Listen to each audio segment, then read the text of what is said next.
पिछले I think 10-12 सप्ताहों से आप लोग एक सूत्र का अभ्यास कर रहे हैं। कितने लोग नियमित है और कितने लोग अनियमित है मुझे नहीं मालूम, पर मोस्टली ऐसा लगता है कि आप लोग नियमित होंगे। और आप लोग लगभग 12वीं गाथा तक आप लोगों ने इस रतन सूत्र को जाना होगा। रतन सूत्र के प्रति आप लोगों ने वो कहाँ, कैसे, क्यों आ, बुद्ध को बताने की जरूरत पड़ी होगी, ये भी आप लोगों ने सुना होगा।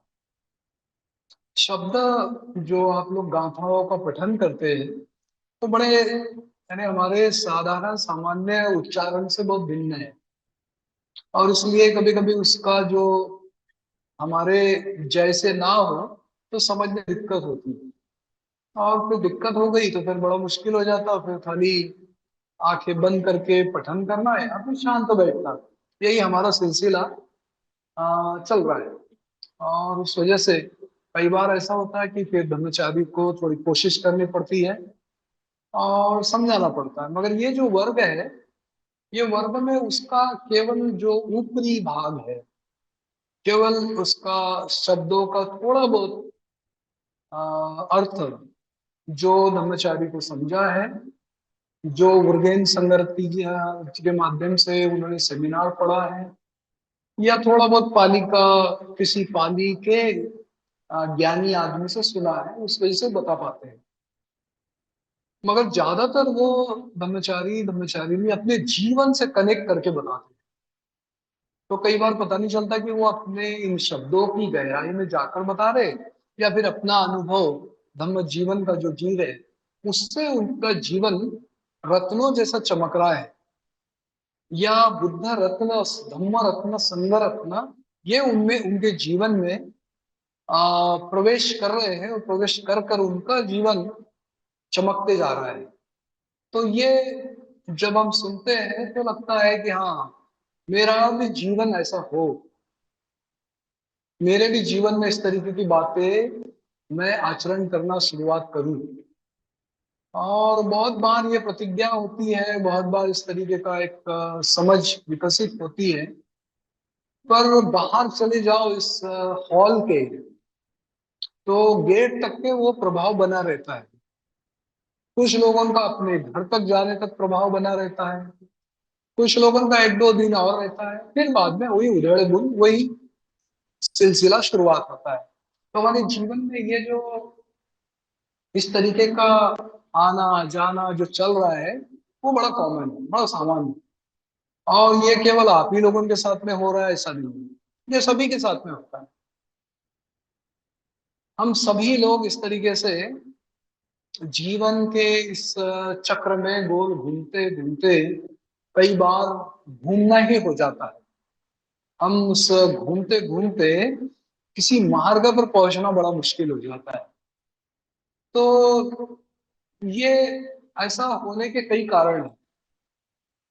ऐसे होने के कई कारण हैं, उनमें से हर एक के अपने अपने कारण होते हैं।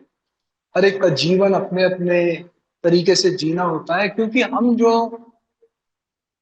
अपने आप को बाबा साहब के अनुयायी या बुद्धिस्ट कहते हैं, ये वाकई में है नहीं हम लोग।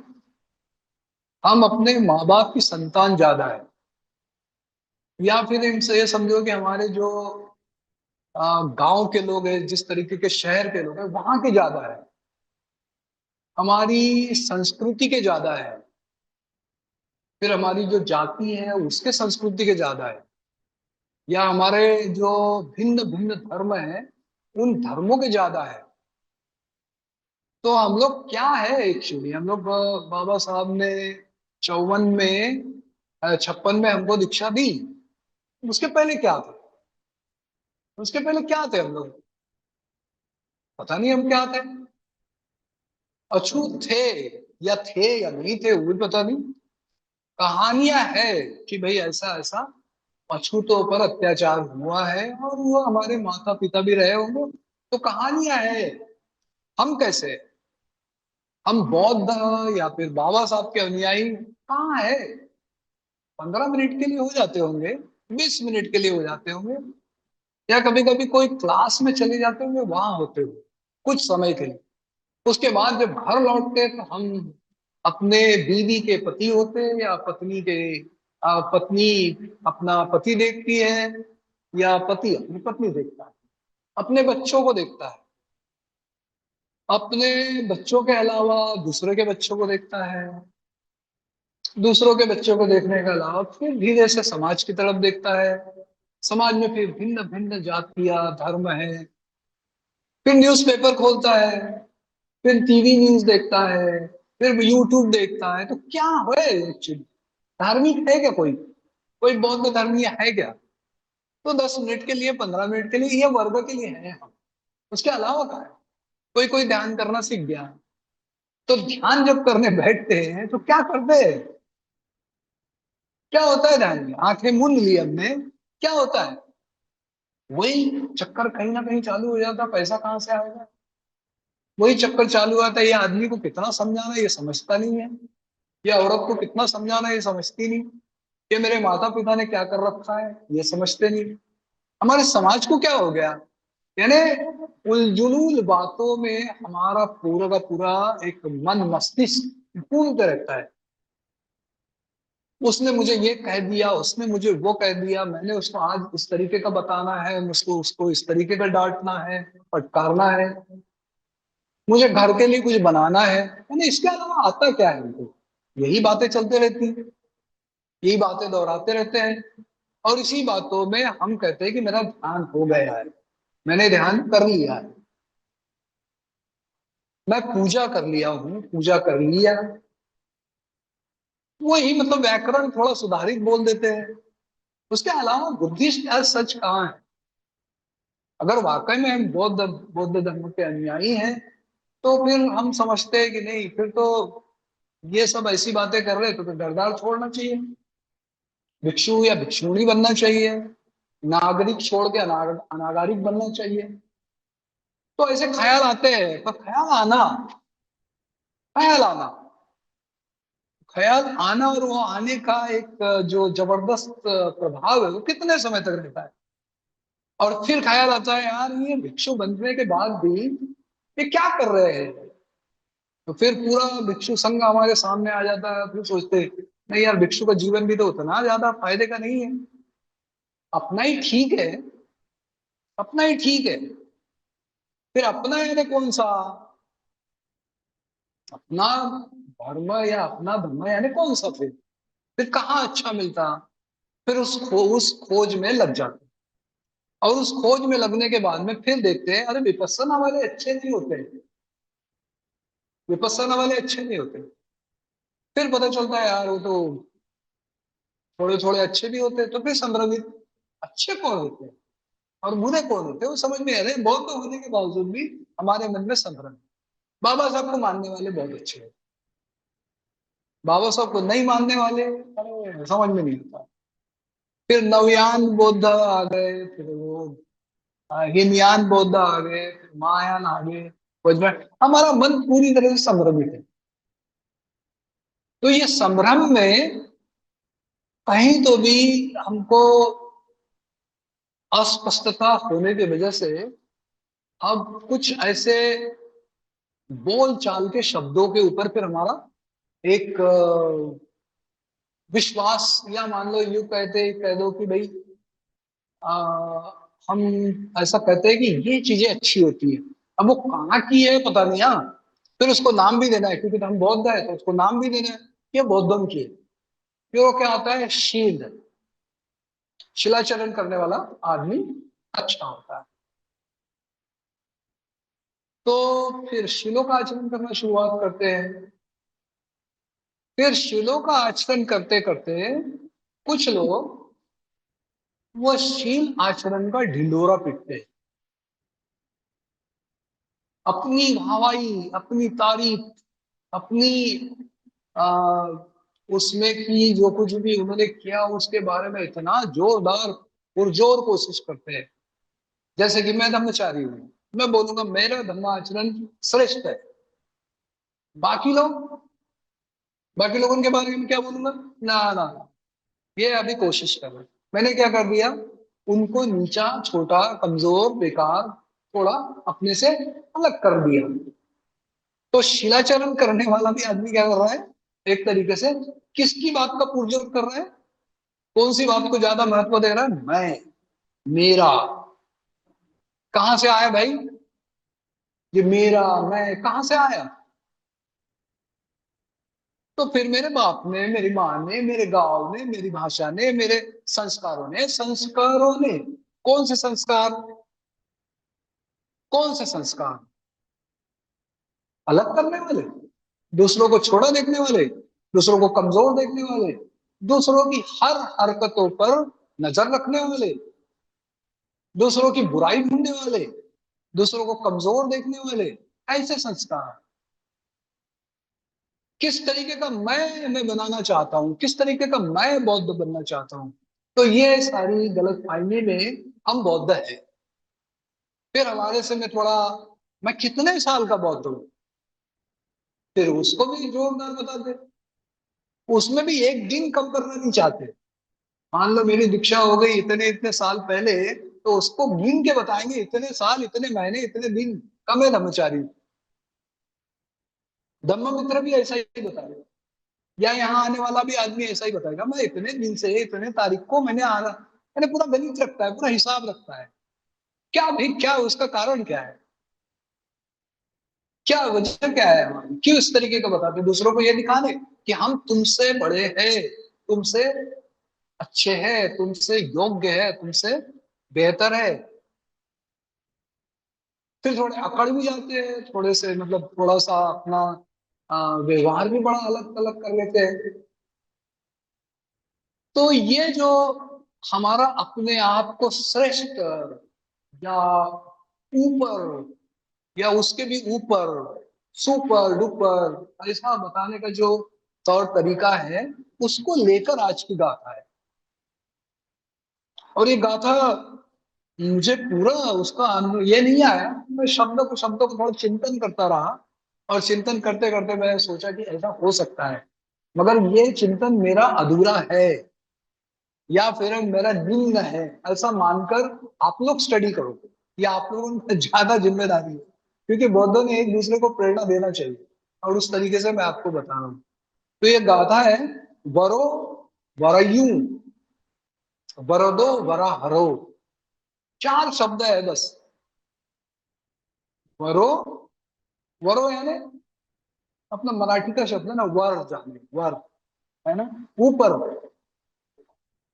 और थोड़ा सा मतलब जिसको क्या कहेंगे, यानी अब ये ऊपर यानी कहाँ ऊपर, कहाँ ऊपर, क्या ऊपर? तो ऊपर यानी कुछ ऐसे समझेगा नहीं। तो इसको दो शब्दों से हम लोग देखेंगे, योग्य, अति योग्य, महायोग्य, या खूब अति उच्च योग्य, ऐसा योग्य को अपन बता सकते हैं। श्रेष्ठ, अति श्रेष्ठ, महाश्रेष्ठ, किस तरीके से इस शब्दों को अपन बता सकते हैं, वर, वर, वरो। तो बुद्ध ने ये वरो, वरयू, वरदो, वरा हरो क्यों बोला होगा? या पानी में बुद्ध ने ये गाथा बताई, ये वरो, वरयू, वरदो, वरा हरो, ये चार शब्द मतलब इतनी सी गाथा है, बस खत्म। अनुत्तरो धम्मं धम्मो वरं अदेसई, बस खत्म। बाद में तो हम रिपीट करते हैं, वही है ना। तो भाई अभी जो थोड़ी देर पहले मैं बड़बड़ा रहा था, वो यही बता रहा था कि मैं बड़ा हूं, मैं श्रेष्ठ हूं, मैं श्रेष्ठत्व को जीवन जीता हूं। तो श्रेष्ठ क्या है, या कौन आदमी श्रेष्ठ हो सकता है? हर एक धर्म का आदमी अपने आप को श्रेष्ठ बोलता है। हर एक राजनीतिक पार्टी का आदमी अपने आप को श्रेष्ठ बताता है। हर एक धर्म का जो आ, रक्षा करने वाला होता है, वो अपने धर्म को बचाने के लिए अपनी जान देता है। ये तीन इंस्टीट्यूट होते हैं, यानी तीन ऐसे संस्थाएं होती है जो हमारे को कंट्रोल करती है। पहली संस्था होती है धार्मिक। धार्मिक जो होते हैं ना, वो धार्मिक लोग हमको कंट्रोल करते हैं। उदाहरण के तौर पे उनकी बात को मजबूत बनाने के लिए राजनीतिक पार्टियां बनती हैं। तो बेचारे राजनीतिक पार्टी उनकी बातों बोलने के लिए बने हैं, उनको रक्षा करने के लिए फौज बनी। अकल नहीं है, कोई अकल का इस्तेमाल नहीं है।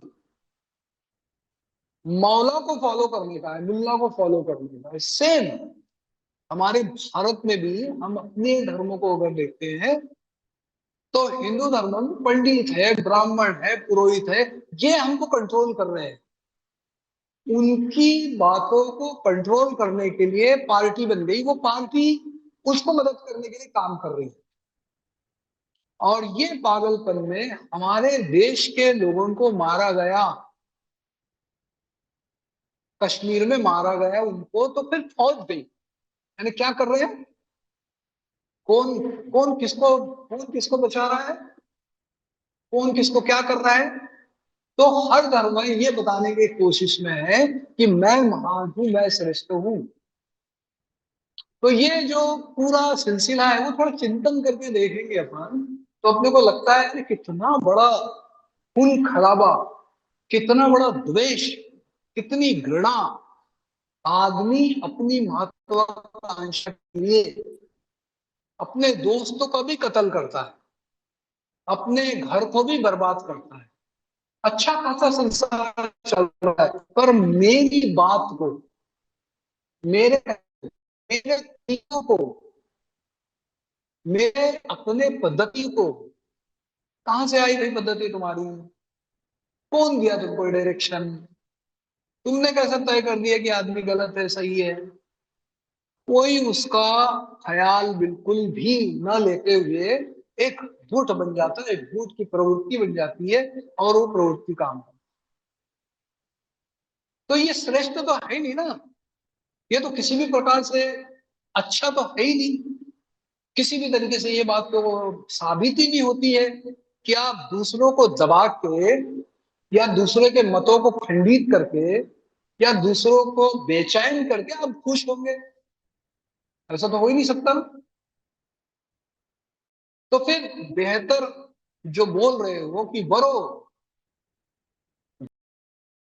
वरो के मतलब जो उन्होंने जो शिक्षा दी है बुद्ध ने, वो शिक्षा कौन सी है फिर?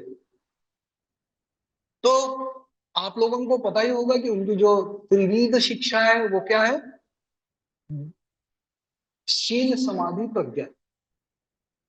अब बहुत बार ये भी मतलब अपन थोड़े परेशान है कि ये बुद्ध ने दी होगी। अब देखो भाई, जो बुद्ध ने दी है वो मौखिक दी थी, मौखिक बोली थी, है ना, बोला था उन्होंने। उसमें व्याकरण था नहीं था, उसमें शुद्ध लेखन था नहीं था, वो पता नहीं अपने को। पर उस गाथा को, या उस शुद्ध को किसने लिखा? किसने लिखा? उनके बहुत अच्छे करीब के अनुयायी ने लिखा। अब लिखने के बाद में क्या हुआ, अब हम भी लिख पढ़ लिए। तो फिर हम लिखने पढ़ने में हम क्या हो गया, हमारे दिमाग में एक बहुत ही बेहतर कीड़ा घुसा हुआ है। वो कीड़ा है जातिवाद का। वो जातिवाद का कीड़ा क्या करता है, वो पढ़ता है द्वारका प्रसाद, ये नाम पड़ता है स्वामी द्वारका प्रसाद। उसने किताब लिखा, उसने अनुवाद किया ये पाली से संस्कृत से। हमारा दिमाग काम करता है ये ब्राह्मण ने लिखा और इसके वजह से ये लिखावट सही नहीं है। बुद्ध ने ऐसा बोला कि नहीं बोला पता नहीं। यानी जो श्रेष्ठ है, वो श्रेष्ठ पर भी हमारी शंकाएं कायम है। कहां से आई हुई ये शंका करने की प्रवृत्ति? बुद्ध ने तो हमको पहले बताया कि भाई देखना सीखो, अनुभव करो, और फिर जचता है, पसंद आता है, और मुझे उससे कुछ मिलता है, उसको उसको जियो। अब वो कौन दे रहा है, क्या दे रहा है, उसको उसको छोड़ दो। कहां से आ रहा है उसको भी मदद, तुम्हारे फायदे का है क्या? तुम्हारी मानसिक अवस्था को ऊंचा उठाने के लिए बात हो रही क्या? तुम्हारे रोजमर्रा की जिंदगी बेहतर होने के लिए अंदर श्रद्धा मुक्त तरीके से हो रही क्या? कोई प्रभाव तो नहीं हो रहा आपके मन पे? कोई जोर जबरदस्ती दबाव तो नहीं महसूस कर रहे? अगर जोर जबरदस्ती दहशतगिरी में आप कर रहे, तो वो आचरण में नहीं है, वो बुद्ध की बात ही नहीं है। तो वरो यानी श्रेष्ठ या बहुत ही बेहतर, वो कैसा होगा? तो फिर उनके तीन तत्व जो बाबा साहब ने बताए वो याद आते हैं कि तुम्हारा मन, तुम्हारी अवस्थाएं, तुम्हारे संस्कारों की जो गुलामी, उससे तुमने आजाद होना चाहिए। तुम्हारी आदतों से आजाद होना चाहिए। तो भाई तुम्हारे अपने ख्याल तुमको, तुम्हारे संस्कार तुमको आजाद कर रहे हैं, तुमको मुक्त कर रहे हैं क्या? फिर कहां कहां से मुक्त होना है? कौन सी प्रवृत्तियों को आपको छोड़ना है? ये तो आपको तय करना पड़ेगा। और वो तय करते वक्त उन्होंने कुछ कसौटियां भी दी है। उन्होंने कुछ कसौटियां दी है कि भाई किसी चीज को बेहतर, सुपरलेटिव डिग्री में बेस्ट कैसा देखे। तो उन्होंने जो कसौटियां दी है, उन्होंने जो कुछ आपको एक प्रमाणबद्ध तरीके से देखने का जरिया दिया है, उसको तो देखो। तो वो जरिया क्या है? तो उस जरिया में है समाधि। समाधि में चिंतन करना है, समाधि में थोड़ा अपने रोजमर्रा की जिंदगी को टटोलना है। जो मैं कर रहा हूं, ये कैसा कर रहा हूं? तो जब कैसा कर रहा हूँ, क्या कर रहा हूँ, कैसे होने जा रहा है, उसको जब मैं पहना पहना पहना छाट छाट के देखता हूँ, वही तो प्रज्ञा है। वही तो ज्ञान है। वही तो समूचा ज्ञान का एक दीपक जला रहे हैं आप। एक जरिया बना रहे हैं अपनी जिंदगी को जीने का। उसके तरीके मिल गए आपको। तो कसौटी क्या होगी? प्रज्ञा। कसौटी क्या होगी? हमारे स्वयं के अनुभव को महसूस करने का। तो समस्या क्या है हमारी? हमारी समस्या है, जब भी कहीं ऐसे धम्म कार्यों में जाते हो, तो वहां कोई ना कोई एक बड़ा बुजुर्ग होता है, या बड़ा बड़ा कोई चेयरमैन होता है, फलाना होता है, जो भी हो, वो अपनी बात को थोपता है, अपनी बात को लादता है, अपनी बात को इस तरीके से बताते हैं घुमा फिरा के, और उसमें बोलता है ये बुद्ध ने बताया, मैं नहीं कह रहा हूं। तो जब भी ऐसा कोई प्रभाव डाले, जब भी कोई ऐसा जबरदस्ती आपको ये बात सोचने के लिए किसी बात का सपोर्ट लेता हो, थोड़ा सोचना, ये आदमी फंसा रहा है मेरे को। क्योंकि बुद्ध ने तो ऐसा किया ही नहीं ना। ना बुद्ध के किसी अनुयायी ने किया। बुद्ध ने बोला भाई स्वयं जानो, मेरा भी मत सुनो। ये महानता, ये विशेषता बुद्ध में थी। और बुद्ध के उस धम्म को उस तरीके से देखना चाहिए कि बुद्ध क्या कर रहे हैं? ऊपर ले जा रहे हैं, आजाद कर रहे हैं। किसको कर रहे हैं? ये सूत्र किसके लिए कहा उन्होंने? प्लेग की बीमारी आई थी, है ना। लोग मर रहे थे, खाने को उनको नहीं था। वहां एक तरीके से यानी महामारी जैसे हमने थोड़ा बहुत एक्सपीरियंस नकली वाला और डर का, खौफ का, वो देखा है हमने, नहीं क्या? कोरोना के रूप में क्या बिगड़ा हमारा, बताओ? जैसे है वैसे ही है। लोग वैसे ही चल रहे, वैसे ही बात कर रहे, जो बच गए वो जिंदगी वैसे ही चल रही। तो श्रेष्ठ जीवन आदमी का बनने के मार्ग से कभी भी प्रेरित नहीं हुआ। वजह क्या है? संस्कार। वजह क्या है? किसी को खुश करना, तो संस्कार। वजह क्या है? किसी की बात को पूरी तरह से ये मान लेना कि ये बता रहा यही सच है, मेरी अपनी बुद्धि गिरवी रख दिया मैंने। तो बुद्धा कहते हैं हमको अपना स्वयं का आत्मनिरीक्षण करना चाहिए, आत्म परीक्षण करना है। ये सबसे हायर टीचिंग है। ये सबसे ऊपर की टीचिंग है।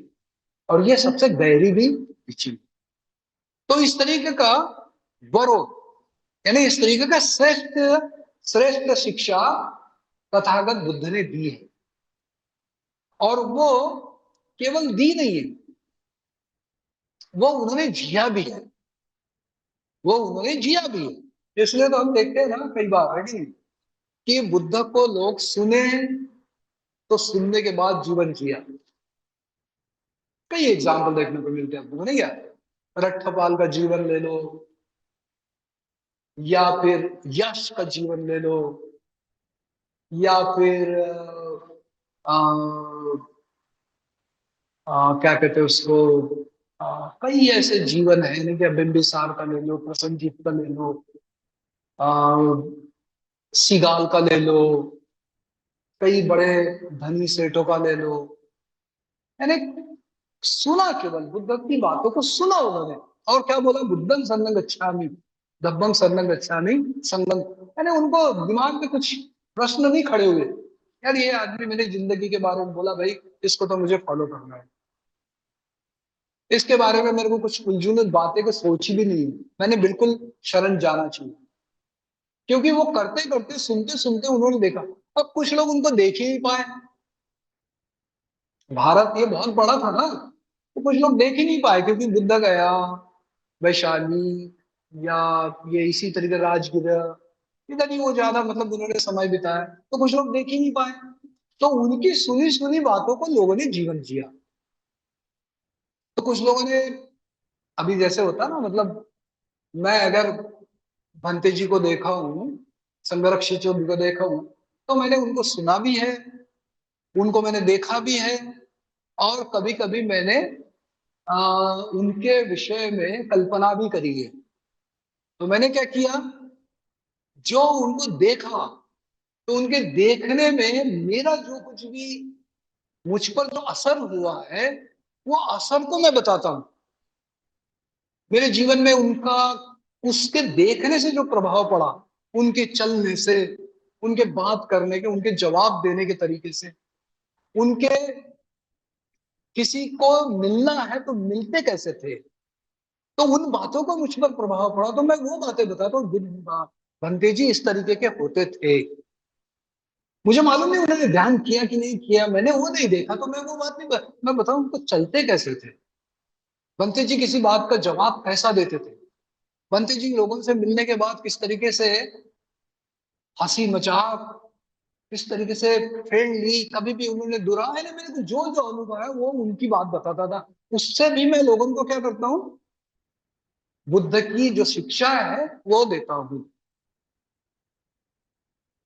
उनको जो मैंने सुना, वो सुनी हुई बात को मैं जब चिंतन करता हूँ, और फिर उनको देखा हूं, उसको जब देखता हूँ, तो बड़ा साम्य लगता है। अरे यार, मैंने जो पढ़ा है और जो देखा है वो समान है।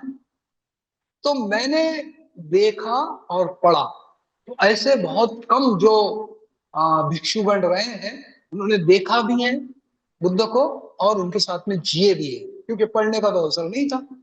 तो जो उनको देखा और पढ़ा, उससे क्या हो गया, उन्होंने बुद्ध को दो तरीके से प्रस्तुत किया। एक तरीका था उनके रोजमर्रा की उठने बैठने की हरकतें, उनके बात करने का, किसी के साथ में संभाषण करने का, भोजन करने की बातों को लेकर उनके व्यक्तित्व को उन्होंने प्रस्तुत किया। तो क्या होता है, बुद्ध कैसे जिए, जो बोल रहे, जो श्रेष्ठ जीवन वो लोगों को बता रहे, क्या वो जिए? तो यहां जो देखते हैं हम कि वो जिए, वरयू, वो जिए है, वो केवल बताया नहीं है। हमारा सबसे ज्यादा होता है बताना, बखान करना। मैंने फलानी चीजें पढ़ लिया, तो मैं उसी का अपना गुमान में रहता हूं कि मैंने पढ़ा है। मैंने किसी से संपर्क साध लिया, तो मैं अपने उस गुमान में रहता हूँ, मैंने संपर्क किया, भाई मैं बता रहा हूँ आपको। आपने संपर्क उस आदमी से किया नहीं, आपको जो बातें मालूम है वो आधी अधूरी है। तो मैंने क्या कर दिया, अपना जोर दे दिया, अपनी बात को मजबूत कर दिया, और बता रहा हूँ कि ये जो मैं बोल रहा हूँ, मैं ज्यादा बेहतर बता रहा हूँ, तुमको नहीं समझता, या तुमको पता नहीं। मैं वहीं पर अपने मन में एक प्रकार की अस्पृश्यता, एक प्रकार की कमी, छोटेपन की बात को जजमेंटल तरीके से रख देता हूं। तत्व क्या है, हो सकता है ऐसा भी, हो सकता है वैसा भी हो, तत्व है ना। दूसरों को भी सुनो, दूसरों को भी एक्सेप्ट करो, दूसरों को भी देखो, उनकी भावना है, उनको समझो, नहीं नहीं, उनको समझता ही नहीं, उनको क्या मालूम। मैं अपना जजमेंट देना शुरुआत, तो जीता नहीं हूं, बुद्ध जिए है। और इसलिए वर श्रेष्ठ है, और श्रेष्ठतम में श्रेष्ठतम उसमें भी है। और फिर उन्होंने क्या किया, वर दो। तो कई बार ये शब्द ना वरदान के रूप में बताया गया है, यानी एक तरीके की जो शिक्षा देता है, जो आपको मिलता है, आप उसको संजोए रखते हैं, आप उसको संगोपन करते हैं, आप उसको संगोपन करते हैं, उसको रखते हैं अपने पास में, तो वो क्या होता है, आपको बुद्ध की कुछ शिक्षाएं मालूम हो गई, आपने उसको बहुत अच्छे से जीने की कोशिश करी, फिर क्या होता है, फिर क्या होता है, आप में स्वयं में आप फर्क करना शुरुआत करते हैं, मैं सही कर रहा हूँ, वही गलत कर रहा हूँ।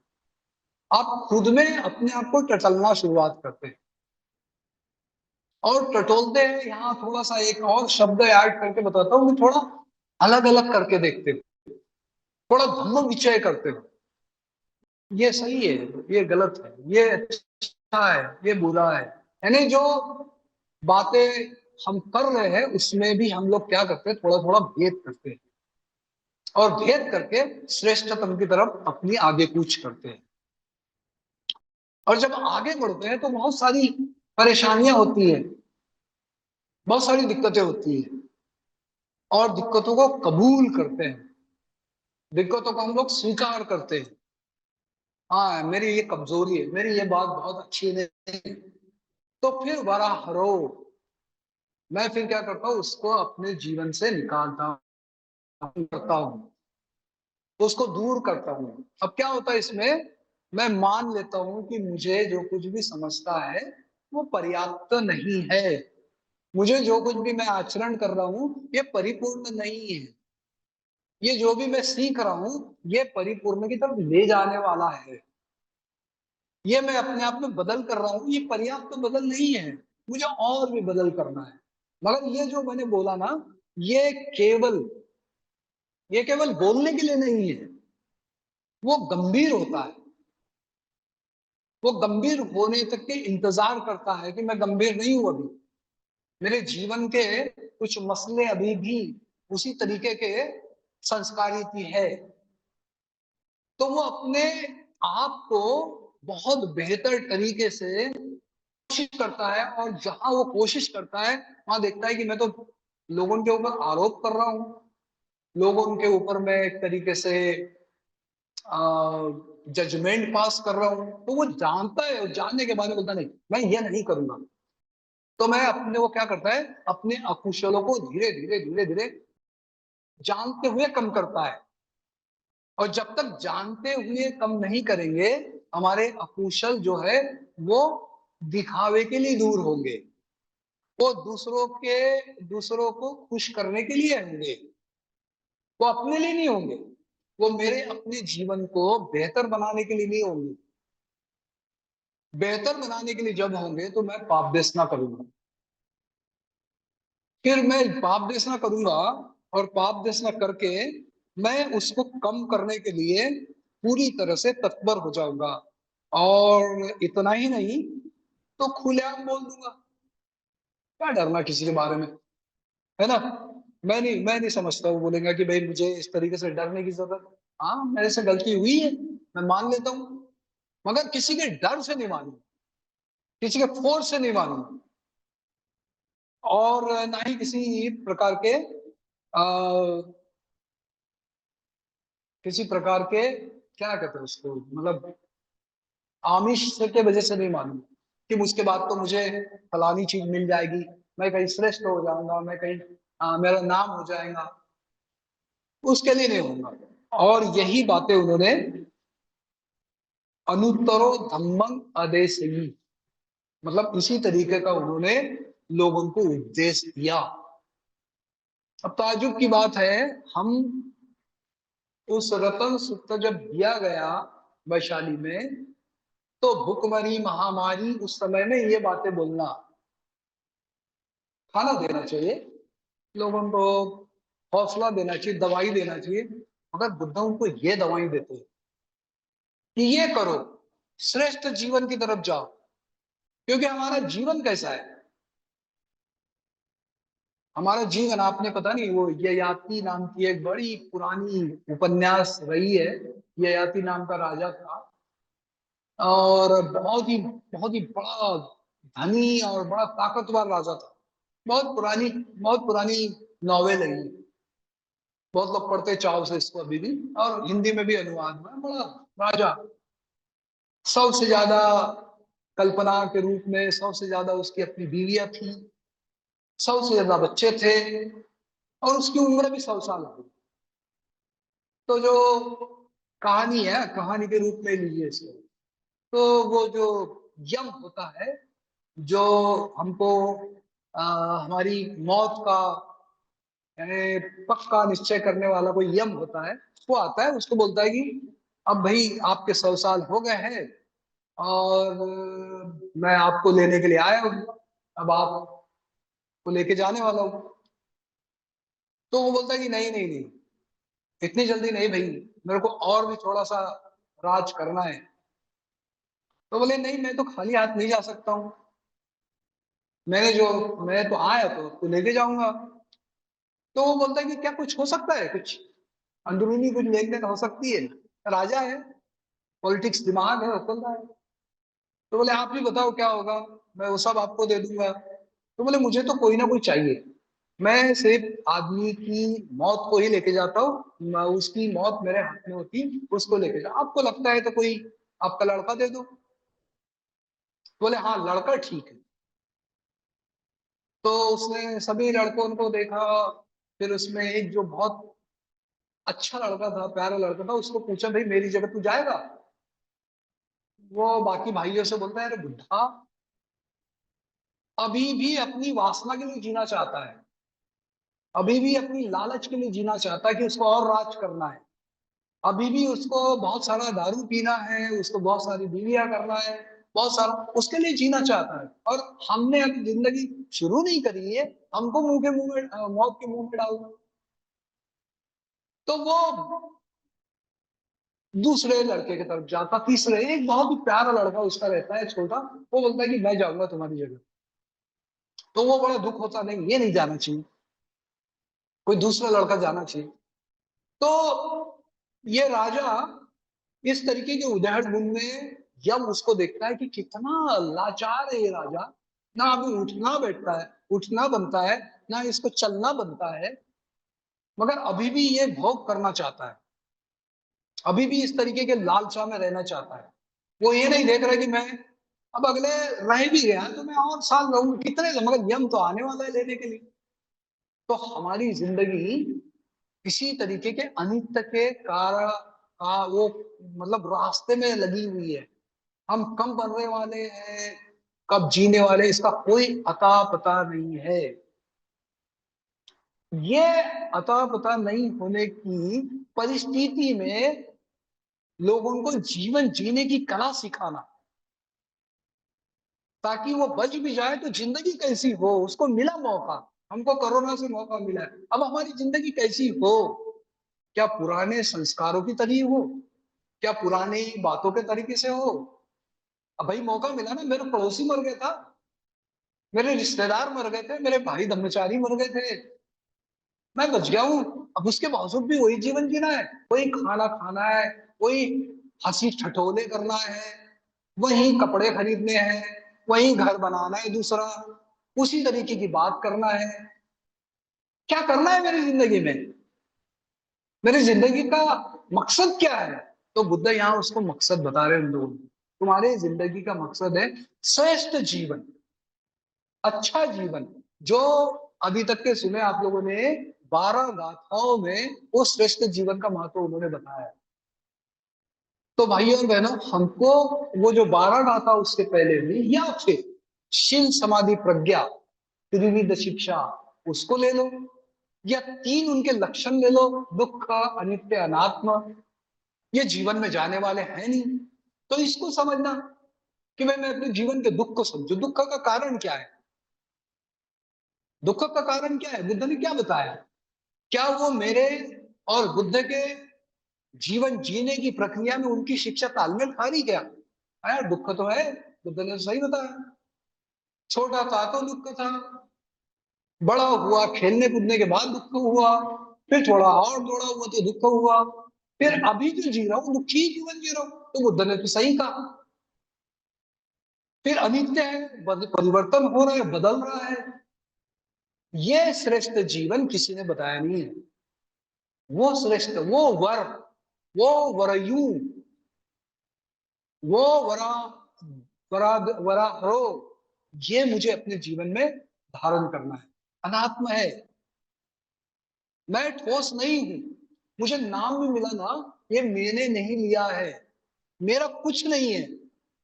ये संगठित, सामूहिक, और ये जो प्रपंच है उसने मुझे ये एक तरीके की पहचान दी है, और मैं चिपक गया। मैं मान बैठा कि यही जीवन है। ये ढकोसले को समझने के लिए ये तीन महत्वपूर्ण लक्षण अस्तित्व के, ये बुद्ध ने बताया। ये श्रेष्ठ जीवन, ये श्रेष्ठ शिक्षा है, ये अति श्रेष्ठ शिक्षा है। और ये श्रेष्ठ शिक्षा भाई और बहनों, हमने धीरे धीरे क्यों ना हो जांचने की, परखने की, टटोलने की, खोजने की कोशिश करना चाहिए। जब ये करेंगे और थोड़ा हल्का सा भी पता चला कि ये बदलने में इन चीजों की बाधा हो रही, तत्काल बाधाओं को दूर करो, या दूर करने का निरंतर प्रयत्न करो। किसी से लड़ाई हुई आपकी, किसी से आपके साथ आपका मन मुटा हुआ, करो तुरंत खत्म करो। कितनी देर तक रखोगे? यम खड़ा है, मौत खड़ी है कभी भी अपने सिर पे। कब तक सोएंगे, कब तक सोए रहेंगे, कब तक नींद की आगोश में रहेंगे? एक बहुत बड़ा फिलोसोफर है, उसको पूछा कि तुम सोते क्यों नहीं हो? वो सोता ही नहीं बंदा, बहुत कम सोता है, मतलब चेयर पे ही सोता है, या कभी कभी बिस्तर में सोता है। उसको बोले भाई तू सोता क्यों नहीं? बोले सोना है ना आधी मौत ही तो है, आधी मौत है। यानी हम मृत्यु मृत्यु के सैया पे रहते हैं, पता ही नहीं चलता क्या हो रहा है। सामने टीवी चालू है, आपकी आंख बंद हो गई, आप टीवी भी नहीं देख रहे, अपने आप में भी नहीं है, आप सो गए, मतलब मर गए हैं। इसलिए वो कहते हैं कि जितना ज्यादा अच्छा काम हो सके, जितना ज्यादा ज्ञान मिल सके, कितना विशाल है अपना देश। भारत देश की जो सभ्यता है, मेरे ख्याल से 6000 साल पहले की है। हमको कितना मालूम है, हमारी अपनी सभ्यता के बारे में कितना मालूम है हमको? कितना मालूम है हमारी सभ्यता का? क्या मालूम हमको? गांव ठीक से मालूम नहीं अपना। गांव में भी मालूम है तो गांव में इतना मालूम है कि गांव में इतने सारे मंदिर है, इतने सारे मस्जिद है, इतने सारे मुसलमान, इतने सारे हिंदू, इतना ही मालूम है, उसके अलावा का।